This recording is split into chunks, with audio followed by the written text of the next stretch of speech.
కేసులు అవి కావు. సో ఒక అంశం ఇక్కడ మనం ప్రధానంగా డిస్కస్ చేయాల్సిన అవసరం ఉంది.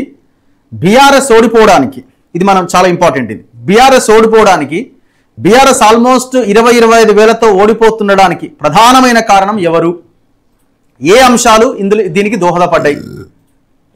స్ట్రాటజీలో, వ్యూహంలో పూర్తిగా ఫెయిల్ అయిపోయినారా? ఎందుకంటే మీరు ఏ మాట కామాట ప్రీపోల్ సర్వేలు ఏది చూసినా కూడా బీఆర్ఎస్ కొంత అనుకూలంగా వచ్చినాయి.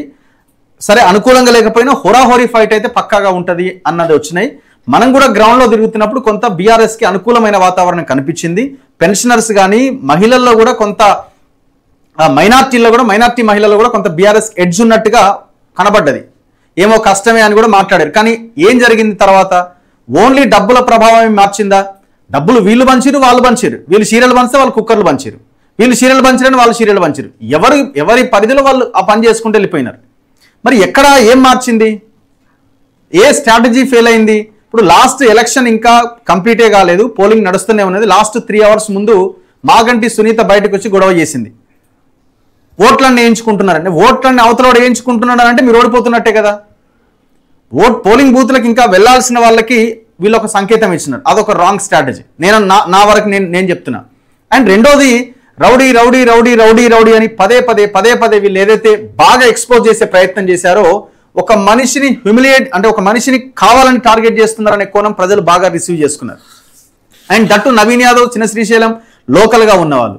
ఈ సునీత అసలు ఆ ప్రాంతాలకి వాళ్ళకి సరే ఎమ్మెల్యేలుగా వాళ్ళు వచ్చినా ఈ ప్రాంతం వాళ్ళు కాదు వాళ్ళు. సో ఇవన్నీ పరిగణలోకి తీసుకున్న ఓటరు అతని మీద ఒక్కడి మీద దాడి చేస్తున్నారు అనే ఇది జరిగింది. అండ్ ఇంకొకటి, నవీన్ యాదవ్ ఎక్కడ కూడా టంగ్ స్లిప్ అవ్వలే.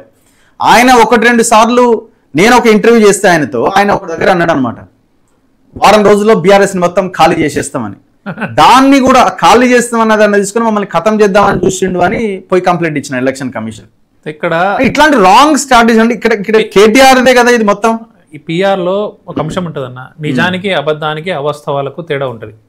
నువ్వు నిజం చెప్పకున్నా పర్లేదు, కానీ అవాస్తవాలను మాత్రం ప్రచారం చెయ్యొద్దు. ప్రజలు చీదరించుకుంటారు. నువ్వు అబద్ధాన్ని చెప్పి నిజాన్ని దాచినా పర్లేదు, కానీ అవాస్తవాలను, అభూత కల్పనలను ఇంత ఉన్నదాన్ని ఇంత పెద్దగా చేసి ప్రాపగండా క్రియేట్ చేస్తే నిజానికి మ్యాచ్ కాకుంటే అంటే వీడు బోగస్ గాడు ఉన్నాడని చెప్పేసి మొత్తానికి ఎసరు వస్తుంది.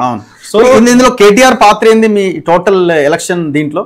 కేటీఆర్ వైఫల్యమే 100%. ఎందుకంటే అన్ని తానే ఈ ఎలక్షన్ చేసిండు. అండ్ ఆ ప్రచార శైలి మీరు చూస్తే, మనం నార్మల్ గా తెలంగాణలో అలాంటి ప్రచార శైలి ఎప్పుడు చూడలేదు. కంప్లీట్ కార్పొరేట్ స్టైల్స్, పెద్ద ఎల్ఈడి టీవీలు ఫీల్డ్కి వెళ్ళి పెట్టి చూపెట్టడము. సో హైడ్రా అంశం కావచ్చు, వీళ్ళు బాకీ కార్డులని ఇంటింటికి తీసుకెళ్లారు. అసలు అక్కడ ఉన్న బోరబండ బస్తీలల్లా, షేక్పేట బస్తీలల్లా, యూసఫ్గూడ బస్తీలల్లా కాంగ్రెస్ పార్టీ ఇన్ని హామీలు ఇచ్చిందని కూడా వాళ్ళకి తెలియదు. వీళ్ళు బాకీ కార్డులని చూపిస్తే ఇంక ఇవన్నీ మాకు వస్తాయా అని చెప్పి వాళ్ళు అనుకున్నారు. వీళ్ళు ఇవ్వగానే మేము పోయి ఇంకా 3 ఏళ్ళు ఉన్నామమ్మా, ఇవన్నీ ఇస్తాం మేము అని వీళ్ళు చెప్పి కన్విన్స్ చేశారు. అంటే వీళ్ళు చేసుకున్న నెరేటివ్స్, వీళ్ళు చేసిన క్యాంపెయిన్సే కాంగ్రెస్ పార్టీ సైడ్ ప్రజలను ఆకర్షించేలాగా చేసినాయి. కంటోన్మెంట్ ఇష్యూ ఉంది, కోళ్లు పట్టుకొని తిరిగి ఇంటింటికి కోడిని చూపించారు అని చెప్పేసి ఆ క్యాంపెయిన్ లో కాంగ్రెస్ పార్టీ విజయం సాధించింది. బాకీ కార్డులలో కాంగ్రెస్ పార్టీ విజయం సాధించింది. వాళ్ళు చేసుకున్న నెరేటివ్స్ ఎట్లుండాలంటే కాంగ్రెస్ పార్టీని ఇరుకున పెట్టేలాగా ఉండాలి. కానీ వాళ్ళు చేసిన క్యాంపెయిన్ నెరేటివ్స్ ఏం చేసింది, కాంగ్రెస్ పార్టీకి మైలేజ్ వచ్చేలాగా చేసింది. ఇప్పుడు cantonment MLA Shri Ganesh challenge విసిరిండు, నా దగ్గర జీవోలు ఉన్నాయి, ఆల్రెడీ టెండర్లు అయినాయి, పనులు మొదలైనాయి, రండి చూపెడతాం అన్నాడు. కేటీఆర్ పారిపోయాడు. ఛాలెంజ్ సీఎం గారు ఏమన్నారు, అక్కడ ఒక బై ఎలక్షన్ వచ్చింది, అక్కడ 4,000 గెలిపించారు, 4,000 కోట్ల పైచులకు అభివృద్ధి చేసిన అన్నాడు. కేటీఆర్ ఏమన్నాడు, ఆ జీవోలు చూపెడితే నేను రిజైన్ చేస్తా అన్నాడు. వాళ్ళు జీవోలు చూపించిండు, ఎమ్మెల్యే ప్రెస్ మీట్ పెట్టిండు, చూపించిండు. ఆయన కూడా కింద జూబ్లీస్ లోకి వచ్చి మాకు చేసిండు అని చెప్పి చూపెట్టిండు. దానికి బీఆర్ఎస్ ఏం ప్రచారం చేసింది, కోళ్లు పట్టుకొని ఇంటింటికి తిరిగిరు, ఏదో కోడి చూపించి అవి పట్టుకొని తిరిగిరు. సో ప్రజలు నిజంగా కూడా బై ఎలక్షన్ లో ఆ కాన్స్టిట్యూన్సీ అభివృద్ధి కోరుకుంటారు. గత పాలకుల్లో బీఆర్ఎస్ ఉన్న టైంలో కేటీఆర్ రాంగ్ స్ట్రాటజీస్ లో ఈ రౌడీ అనేది ఒకటి ప్రధానంగా ఫోకస్ అయింది. దాంట్లో అందులో ఇంకొకటి, ఒక పర్సన్ ని కావాలని పదే టార్గెట్ చేశారన్నది బాగా ఎక్స్పోజ్ అయింది. అది కూడా ఒకటి.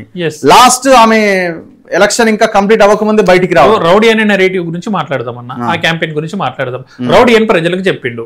మరి మాగంటి సునీత, ఇప్పుడు ఈయన నవీన్ యాదవ్ రౌడీ పవర్ఫుల్ ఉన్నాడే అంటాడు. ఏదైనా ఇష్యూ అయినా అనుకో, నేను నమ్ముకున్న ప్రజలకు రౌడీజం చేసినా కానీ మేలు చేస్తాడు కదా. మరి మాకంటే సునీత దగ్గరికి పోతే న్యాయం చేయగలుగుతుందా?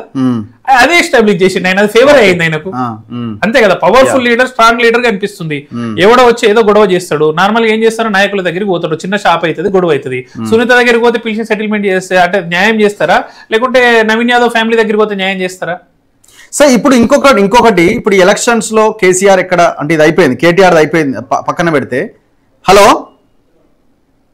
Hello hello hello hello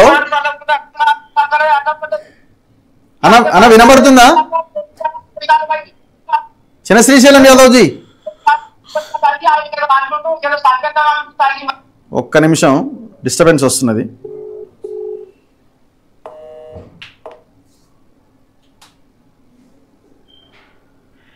The number you have dialed. అన్న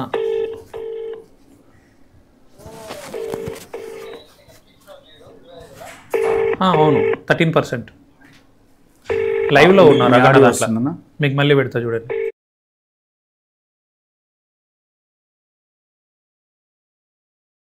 ఇంకొక సార్ ఆయన ఫోన్ ఎత్తట్లేదు. ప్రధానమైన అంశం ఏంటంటే కేసీఆర్ ఒకవేళ ప్రచారానికి వచ్చింటే ఈక్వేషన్ వేరేగా ఉండేదా? ఉండేది, కొంత మారేది. ఇప్పుడు కేటీఆర్ కి నేను అంటే అందరం పార్టీలకు అతీతంగా బీజేపీ లీడర్ అయినా కాంగ్రెస్ లీడర్ అయినా కేటీఆర్ ను చూసే విధానం వేరుంటది, కేసీఆర్ ను చూసే విధానం అంటది.